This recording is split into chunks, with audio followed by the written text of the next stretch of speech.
반갑습니다. 네, 반갑습니다.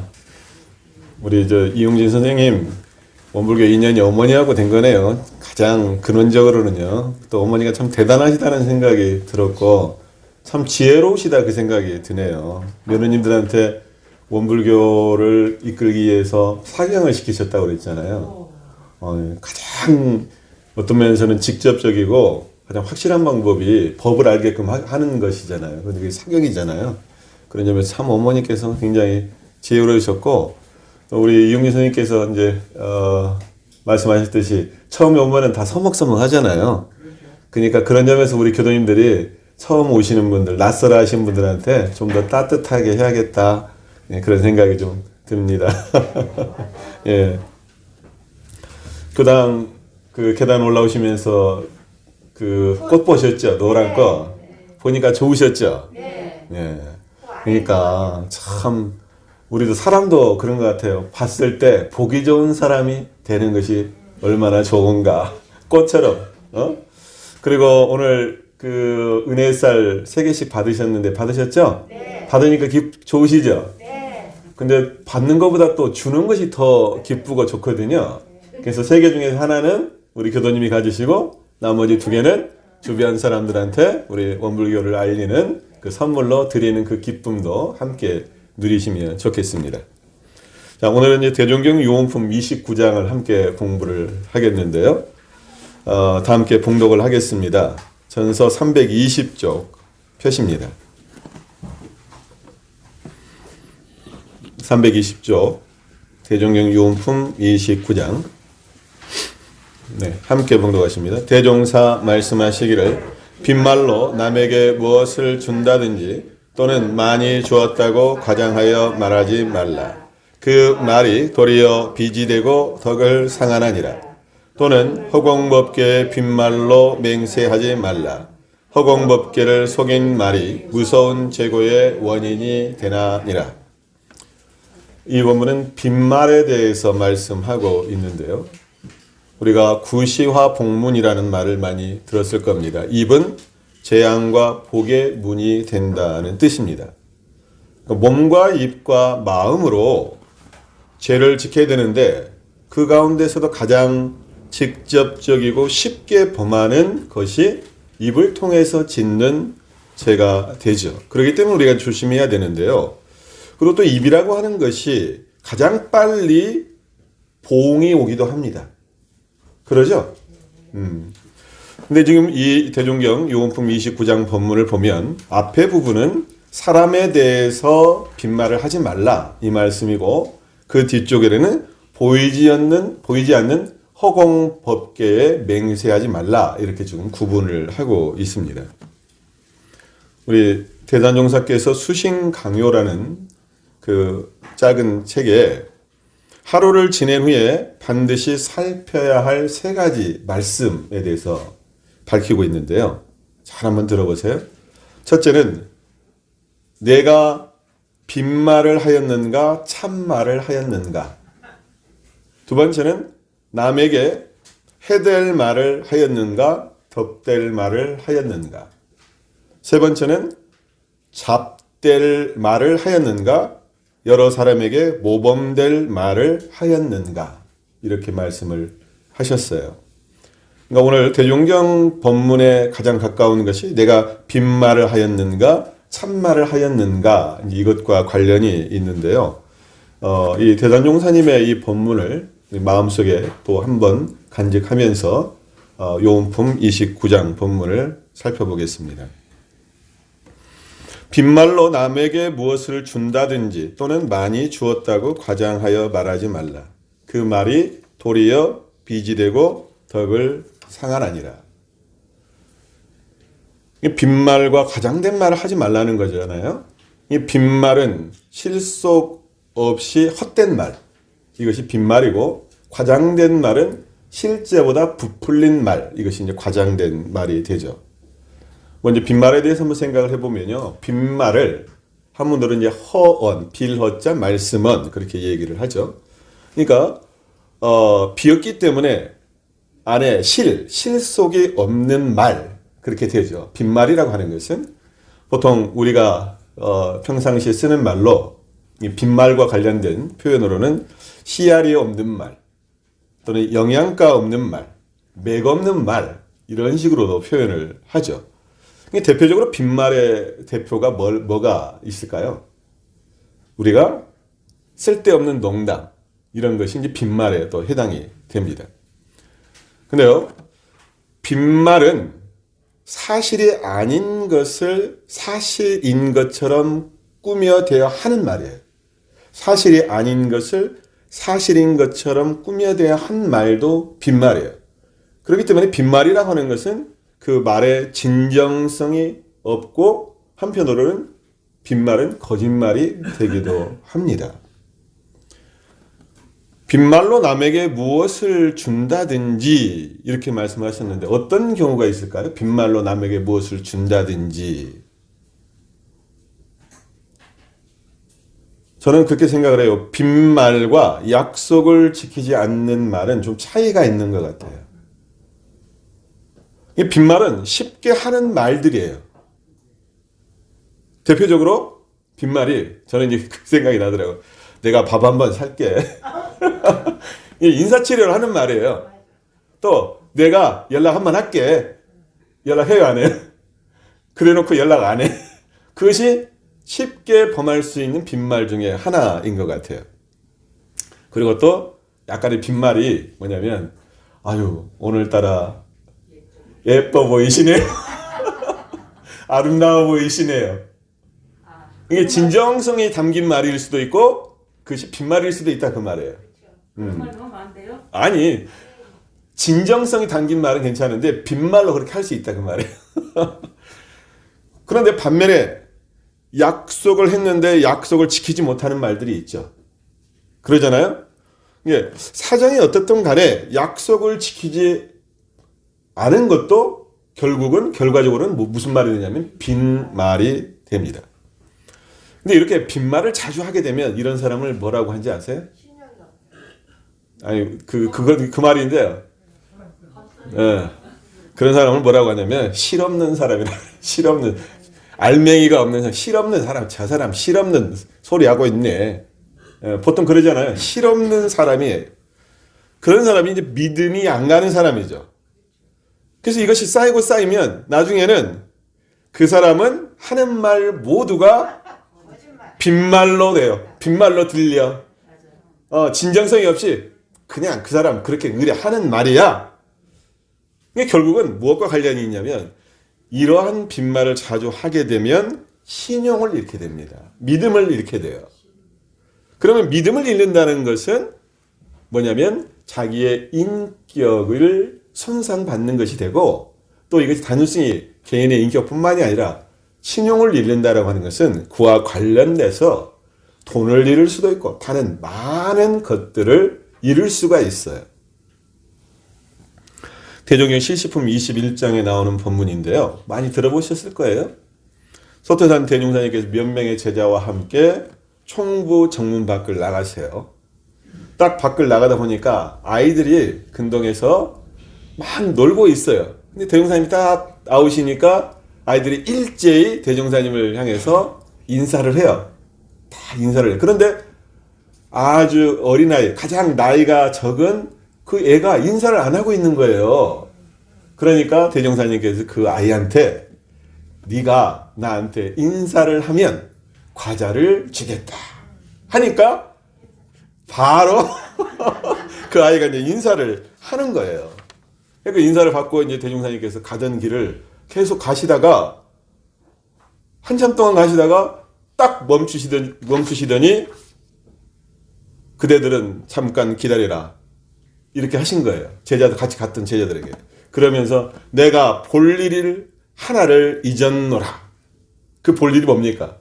과자 주겠다라고 하는 그 일이에요. 그래서 다시 대종사님 숙소인 그 조실로 들어가서 과자를 가져다가 그 과자를 주겠다는 그 아이에게 과자를 주고 나서 가던 길을 가시게 됩니다. 그러면서 이 본문 마지막에 어떻게 마무리를 하고 있냐면 대종사께서 비록 사소한 일이라도 항상 신을 지키심이 되게 이러하시니라. 이렇게 맺고 있어요. 그러니까 과자를 주겠다라고 하는 것은 작은 약속이잖아요. 그런데 그것을 안 지키면 무슨 말이 돼요? 빈말이 돼요. 빈말이 돼요. 자, 우리가 생각을 해보시게요. 빈말로 약속하는 것들이 있습니다. 주겠다고 하고, 하겠다고 하고, 만나자고 하고, 이렇게 빈말로 하는 사람, 빈말을 일삼은 사람을 믿을 수 있을까요? 없습니다. 말에 실이 없는 사람은 믿을 사람이 못 됩니다. 우리가 이제 또 보통 말과 관련해서 말 비치면 안 된다 그런 말 하죠. 그런 말 처음 들어보세요? 저만 쓰는 얘기인가? 말 비쳐서는 안 된다. 말로 비쳐서는 안 된다 이 말 하잖아요. 말 비쳐서는 안 된다. 자, 밥 먹으러 갑시다. 오늘 내가 살게 해가지고 갔어요. 그런데 내가 돈을 내려고 했는데 다른 사람이 딱 먼저 돈을 냈어. 계산을 했어. 그러면 나는 어떻게 되는 거예요? 내가 산다고 했는데 다른 사람이 냈으면 내가 말빚을 진 겁니까? 안 진 거예요? 내가 말빚을 진 거죠? 그러면 그때는 어떻게 해야 돼요? 아니, 다음에는 또 잊어버릴 수가 있으니까 오늘 밥을 당신이 샀으면 오늘은 내가 차라도 살게! 차라도 사는 것이 말빚지지 않는 거예요. 만약에 차 살 기회도 없다 그러면은 다음에 내가 산다고 했으니까 이번에는 내가 꼭 살 거야. 미리 가서 계산해야지. 그럴 경우에 말빚 짓는 것이 쉽게 그럴 수가 있어요. 말로는 우리가 인심 써요. 그러죠? 근데 말로 인심만 쓰고 실제로 그것이 빈말이 될 수가 있다는 이야기죠. 이게 쉽게 범할 수 있는 겁니다. 다음에는 과장된 말인데요. 과장된 말은 부풀린 말입니다. 하나를 주었다고 해놓고 나서 하나를 주었는데 두세 개를 주었다라고 해요. 하나를 보았는데 두세 개를 보았다라고 해요. 이것이 이제 과장된 말이죠. 근데 왜 이렇게 과장된 말을 할까요? 사람들이. 왜 과장된 말을 할까? 실제보다 부풀릴까? 과시욕. 네, 그것이 있는 거죠.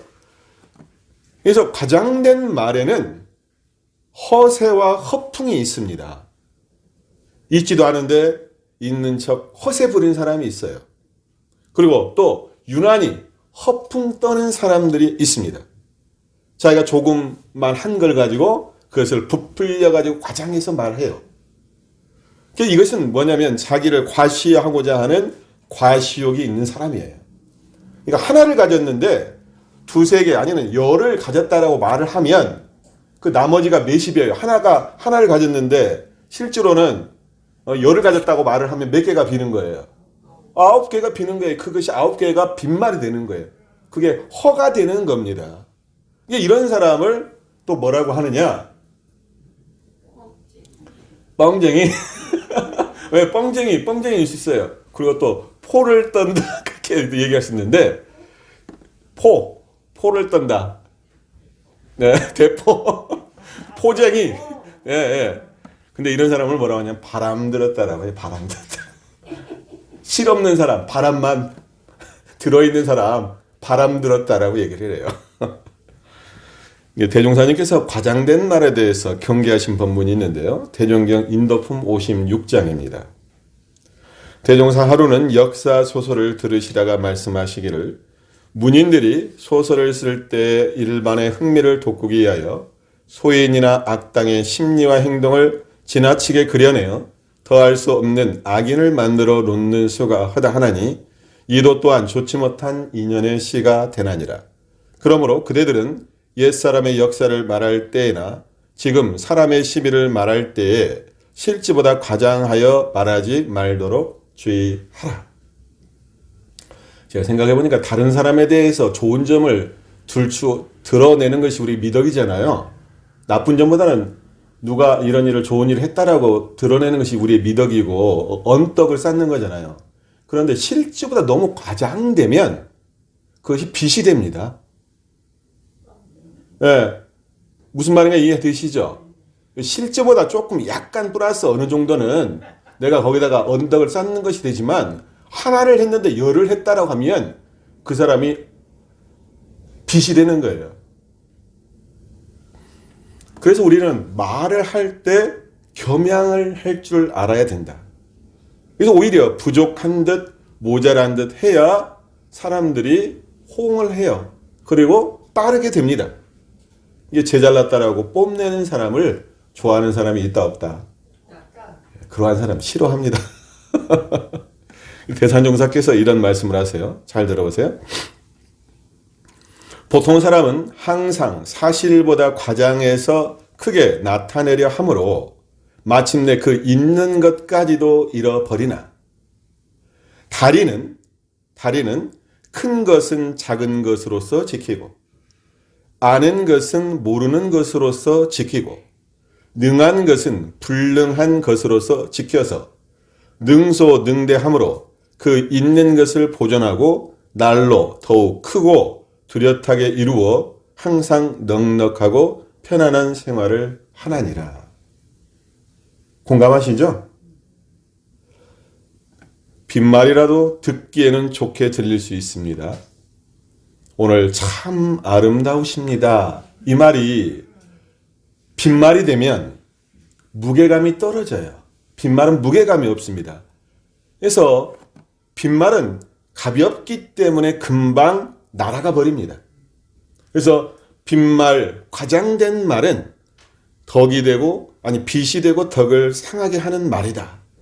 이렇게 말씀하셨어요. 우리가 사람의 인품은 가장 먼저 무엇을 통해서 알 수 있냐면 하는 말을 통해서 알 수가 있어요. 그래서 말이 해픈 사람, 말에 실이 없는 사람, 이런 사람은 금방 신용을 잃게 된다. 다음은 두 번째 이제 허공법계의 빈말로 맹세하지 말라. 허공법계를 속인 말이 무서운 재고의 원인이 되나니라. 이 말씀을 하셨는데요. 우리가 먼저 생각할 것은 허공법계라고 하는 그러한 단어의 의미인데요. 허공법계는 허공과 법계로 나누어서 볼 수 있는데 허공은 법계를 꾸며주는 말이에요. 그러니까 허공 같은 법계 그런 의미가 되는 거죠. 그래서 법계라고 하는 것은 마치 허공과 같다라고 하는 것이 되는데요. 허공은 텅 비어서 보이는 것이 있습니까? 없습니까? 보이는 것이 없죠. 법계라고 하는 것이 그렇다는 거예요. 법계라고 하는 것이 원래 이제 산스크리트어로 다르마 다투라고 하는 것을 번역한 건데요. 다르마는 법이 되는 거고 다투는 세계, 개를 나타내는 건데 우리는 이제 법계를 우리가 이제 이해하기 쉬운 말로 법계를 진리계라고도 이렇게 바꿀 수가 있어요. 그래서 우리가 이제 인식할 수 있는 세계는 크게 두 가지인데 현상의 세계와 보이지 않는 본체의 세계, 진리의 세계로 나눌 수가 있습니다. 근데 그 보이지 않는 본체계 이것을 뭐라고 하냐면 허공법계라고 이야기를 하는 거죠. 그래서 나무를 봤을 때 보이는 나무와 나무의 가지와 잎은 현상계가 되고 보이지 않는 뿌리는 본체계가 되는 거예요. 그래서 형상이 있는 이 현상세계는 무엇이 바탕되어 있냐면 형상 없는 법계의 근원에서 존재를 하게 됩니다. 이해되셨죠? 예. 그래서 법계 진리의 세계는 마치 허공과 같아서 텅 비어 있지만 거기에는 모든 법과 조화를 다 포함하고 있다. 그런 의미에서 이제 허공 법계가 됩니다. 자, 빈말로 맹세하지 말라. 그렇게 말씀을 하셨는데, 맹세라고 하는 것이 그냥 가볍게 하는 것이 맹세라고 하지 않죠. 맹세는 꼭 지키겠다, 꼭 실천하겠다라고 하는 다짐이고 약속입니다. 그래서 그 맹세를 할 때 우리는 굳은 맹세라고 말을 해요. 함부로 맹세하지 않습니다. 빈말로 맹세하지 말라고 하는 것은 두 가지 뜻이 있는데요. 빈말로 맹세하지 말라고 하는 것은 첫째는 처음부터 거짓 맹세를 하지 마라. 이 말이고요. 다음은 그 맹세가 시간이 지난 뒤에 거짓이 되게 해서는 안 된다라고 하는 것이 두 번째 의미입니다. 그러니까 처음부터 거짓 맹세를 하는 것은 그것은 상대방을 속이고 진리를 속이는 일이에요. 처음부터.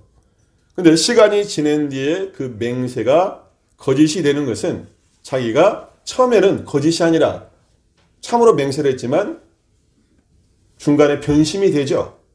그래서 그 맹세를 지키지 못한 것, 이것이 이제 거짓 맹세가 되는 거죠.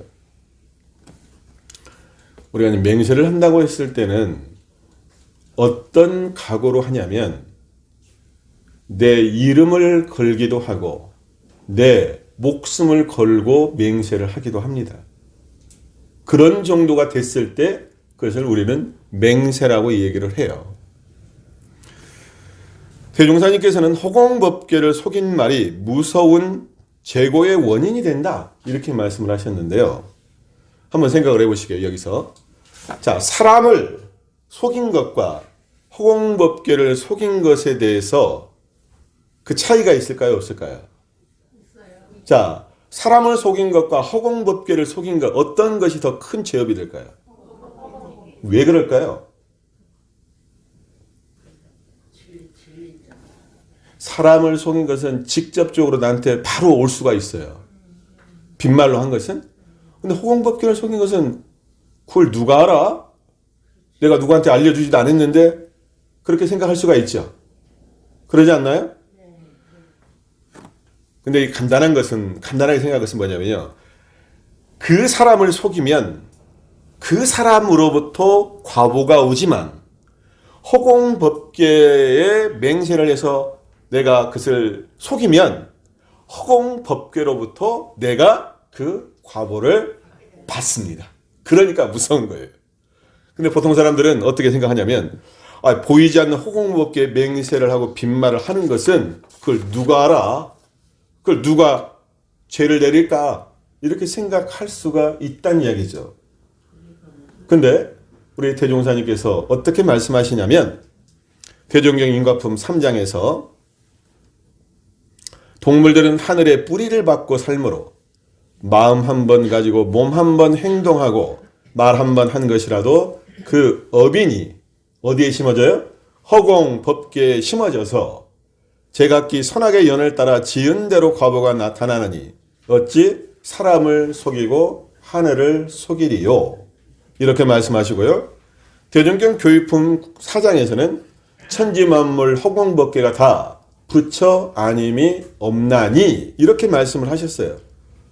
이 말씀은 천지만물 허공법계가 다 부처이고 부처의 권능을 가지고 있다라고 하는 거예요. 부처의 권능을 가지고 있다라고 하는 것은 뭐냐면 그 허공법계가 죄주고 복주는 권능을 가지고 있다. 죄와 복을 누가 내리느냐? 바로 저 허공법계 진리계에서 그것을 내린다. 이 말씀이 되죠. 그래서 우리가 여기서 명확하게 생각할 것은 한 사람이 내리는 제복과 천지만물 허공법계가 내리는 제복, 당연히 허공법계가 내리는 제복이 더 크고 중요하다라고 하는 거죠.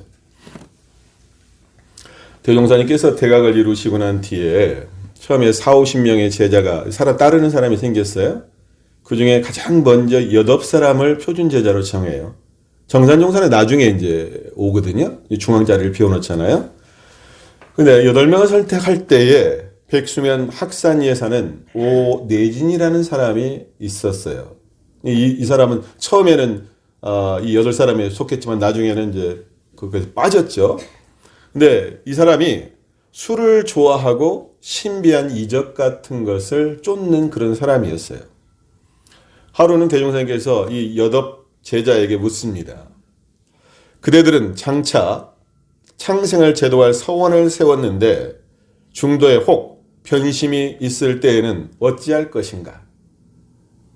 이때 8사람 모두가 저희들이 만일 중도에 변심이 있을 때는 즉시 생명으로서 속죄하여도 여한이 없겠나이다. 이렇게 답을 해요. 생명으로 속죄하여도 여한이 없겠다는 얘기는 무슨 말이에요? 내가 죽어도 변하지 않겠다 그 말이잖아요. 내 죽음으로써 맹세를 한다 그 말이잖아요. 그런데 이 오네지라는 사람이 처음에 그 신심이 변해서 어떻게 되냐면 다시 주색에 방탕하고 나쁜 사람들하고 어울리면서 오히려 대종사님과 나머지 제자들을 비방하고 회방하게 됩니다. 그런데 이때 한 제자, 다른 제자 중에 김성구라는 사람이 제자가 있었어요. 이제 이분이 누구냐면 삼산 김기천 종사인데 그 속명이 김성구예요. 그래서 이 김성구라는 제자가 그 모습을 보고 혼자 생각을 합니다. 예전에 오내진이 죽어도 그 맹세를 변하지 않겠다고 했는데 지금 저렇게 변심한 행동을 하니 만일 그때 그 서약했던 그 맹세가 영험이 있다고 한다면 이 오내진이라는 사람의 신변에 반드시 어떠한 재벌이 있을 것인데 이 생각을 하는 거예요. 그러면서 이 김성구라는 다른 제자가 나는 오내진이 어떻게 되는가를 보고 장차 나의 신앙을 결정하겠다 그렇게 생각을 하는 거예요. 이 말은 무슨 얘기냐면 그때까지만 하더라도 김성구의 마음에 대종사님의 주세부리신 이것이 확실하게 자리를 잡지 않았어요. 그러니까 이 김기천 그 김성구라는 분의 마음에도 신기한 것 이런 것을 쫓아가지고 처음에 왔었기 때문에 그래요. 그래서 이제 김성구가 대종사님께 여쭙습니다. 오내진이 예전에 중한 맹세를 하고 지금 저렇게 변심을 하였으니 그 사람이 장차 그 맹세와 같이 되겠습니까? 이렇게 얘기를 해요. 이 대종사님께서 이 말에 이렇게 말씀을 하십니다. 내가 내진의 앞길을 미리 판단은 하지 않으나 내진이가 그 맹세를 할 때 농담의 말이 아니고 만일 진심으로서 하였다면 그 말 한마디가 극히 중하고 어려운 바가 있나니 어찌 무단한 허언으로만 생각하리요. 그런데 얼마가 지나서 어떻게 될까요? 이 오내진이 술을 먹고 급사를 하게 됩니다. 하루아침에 죽게 돼요. 깜짝 놀랐겠죠. 누가 가장 깜짝 놀랐을까요? 김성구가 가장 깜짝 놀래요. 그래서 이때 그냥 완전히 깜짝 놀래가지고 내가 이래서는 안 되겠다. 정신을 차리고 의심했던 그 마음을 처음에 죄송하게 생각하고 그 다음부터는 어떠한 의심도 내지 않고 대종사님의 가르침에 일심으로 복종하게 됩니다. 근데 이 김성구라는 이 제자만 그랬을까요? 나머지 다른 제자들도 모두 다 놀래가지고 처음 자신들이 맹세했던 그 맹세를 다시 다지고 신근을 내리는데 큰 정진을 하였다. 이렇게 되어 있습니다. 나중에 이제 결과적으로 나온 얘기지만 이제 삼산 김기천 종사가 우리 교단적으로 최초의 견성 도인이 돼요. 대종사님으로부터 견성 인가를 받은 최초의 인물이 삼산 김기천 종사입니다. 우리가 급하고 힘들 땐 허공에 맹세를 합니다. 법신불전에 매달립니다. 그런데 순경에 처하면 어떻습니까? 금세 그 맹세는 잊어버리죠. 언제 그랬냐는 듯이 잊어버립니다. 그 맹세가 어떤 말이 되는 거예요? 빈 맹세가 되는 거예요. 빈 말이 되는 거예요. 평생 사랑하겠다고 맹세를 합니다. 사랑의 맹세를. 당신만을 사랑해. 그런데 중간에 변심을 하게 됩니다. 거짓 맹세가 되어버리죠. 이번 한 번만 저의 기도를 들어주세요. 만약 제 기도를 들어주시면 뭐든지 하겠습니다. 이렇게 맹세를 합니다. 그런데 거짓 맹세가 되는 경우가 있습니다. 들어주지 않아서 또는 들어주셨기 때문에 그 맹세를 이권합니다. 그런데요, 저는 한편으로 생각해보면 반대로 허공법계에 맹세한 것이 거짓 맹세가 되어서는 안 된다.